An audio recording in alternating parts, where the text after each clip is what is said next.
Olá! Hoje a gente vai falar de um texto que é muito lido nos primeiros semestres do curso de Direito: Exploradores de Cavernas.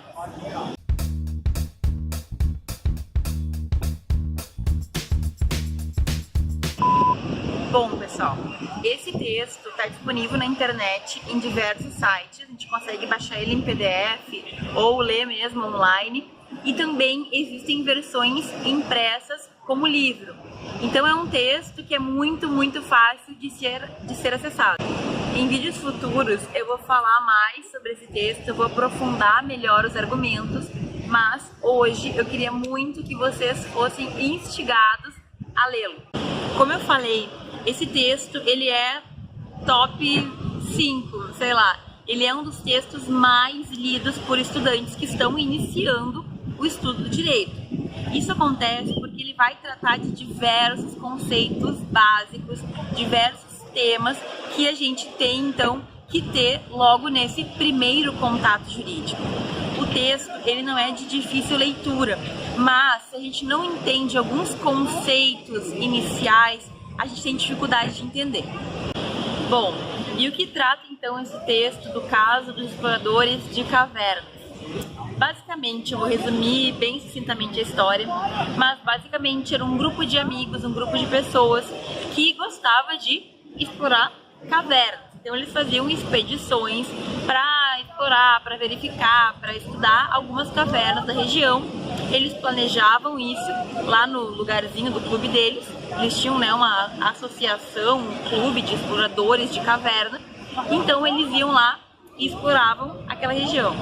Em uma dessas expedições, no entanto, eles planejaram, saíram lá, foram para a caverna e tiveram um imprevisto de ficarem presos. Então, aqui nesse caso, estava tudo tranquilo, eles escolheram ir fazer a expedição na caverna, mas por algum desmoronamento, alguma coisa que aconteceu, eles ficaram bloqueados, a saída ficou bloqueada e eles ficaram então presos dentro daquela caverna.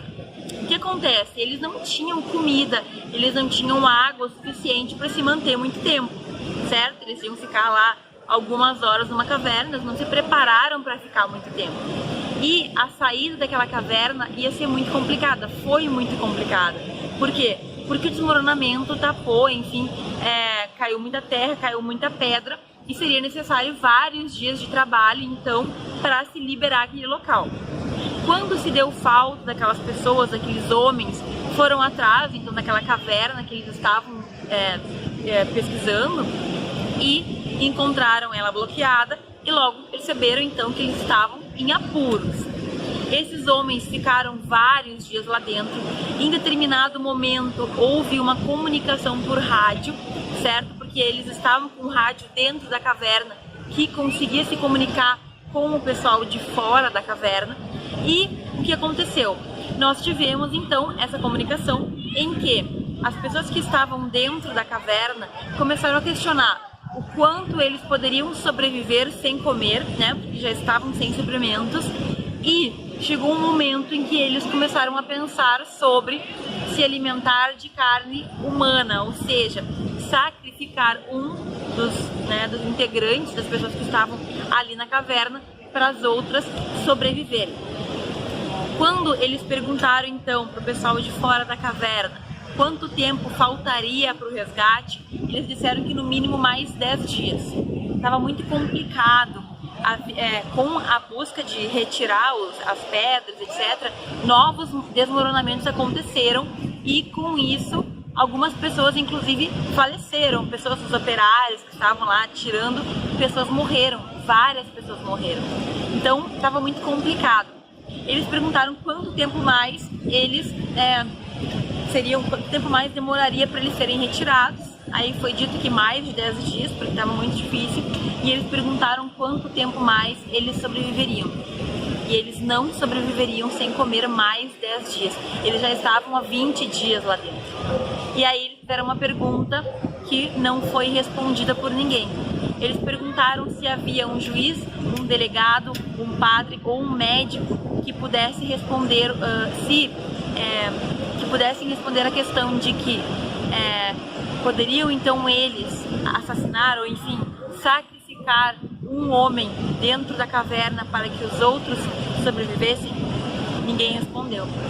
Mas o médico, em perguntas anteriores, já tinha dito que, caso eles comessem carne humana, eles sobreviveriam. Bom, e resumindo a história, chegou um momento que a comunicação cessou, né? Parou, não se comunicou mais entre quem estava dentro e quem estava fora da caverna, não houve mais nenhuma comunicação. E quando os caras, né, as pessoas que estavam presas na caverna saíram, descobriu-se que um estava faltando e que então efetivamente eles teriam sacrificado um dos companheiros para poder sobreviver. O que eles contaram, então, no mundo exterior, né, no mundo externo, é que eles tinham entrado num acordo que quem tinha proposto que eles jogassem dados, que eles tinham dados, só que no momento em que se começou então a jogar esses dados, né, a própria pessoa que tinha proposto desistiu, quis voltar atrás daquele contrato, digamos, aquele acordo que eles tinham tido. E aí os demais falaram que ele não poderia desistir do acordo e alguém acabou jogando os dados por ele, ele perdeu, foi assassinado, comido, etc e tal. Esses sobreviventes foram julgados no primeiro grau da jurisdição, e aí a gente já tem vários conceitos, né, de direito, que inclusive já expliquei em outros vídeos, como é o caso da questão da organização do Poder Judiciário. O primeiro julgamento foi feito no tribunal do júri, ou seja, sendo um crime contra a vida, né, outros cidadãos foram convocados para definir então se eram culpados ou não. E embora eles tenham no final julgado que sim eram culpados, o júri, apesar de condená-los por realmente ter acontecido o homicídio, entendiam que apesar de haver o crime, não deveria haver a pena capital, a pena de morte, que era o que então eles seriam condenados nesse caso. Então, desde a condenação do júri, já havia então uma dificuldade, porque o júri entendia que sim, eles eram culpados, mas entendia que a pena de morte seria muito forte. E os próprios jurados deixaram isso muito claro. Quando isso foi decidido, houve um recurso então para o segundo grau, e o texto ele vai tratar justamente dos votos desses juízes de segundo grau, que poderiam ser considerados desembargadores se a gente estivesse falando do Brasil. No caso, era um país inexistente, mas um país da common law. Vejam como existem conceitos que acabam se apresentando nesse texto.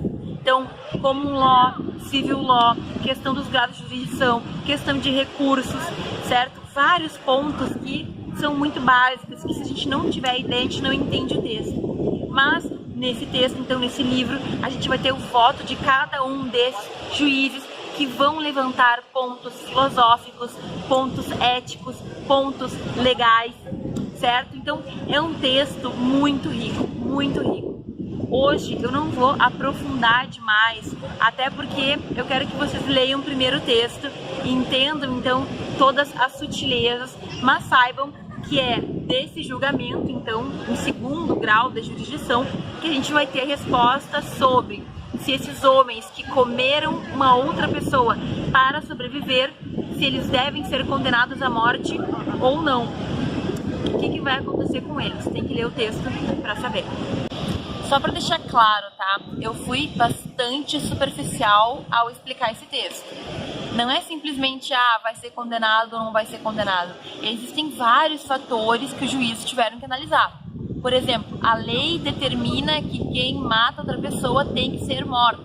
Naquele lugar lá, naquele local onde aconteceu, essa era a lei. E agora? Tem que cumprir a lei seca? Ou a gente tem que, de repente, pensar em uma solução alternativa? Essa é a grande questão. Bom, gente, esse foi mais um vídeo de dicas sobre como estudar nas férias mesmo sem estar estudando. E eu quero que vocês, depois que lerem o texto, me digam o que vocês acharam. Se vocês acham que eles deveriam ser condenados à morte ou não, ou se ficou alguma dúvida, se ficou alguma coisa não muito clara, certo? Até amanhã!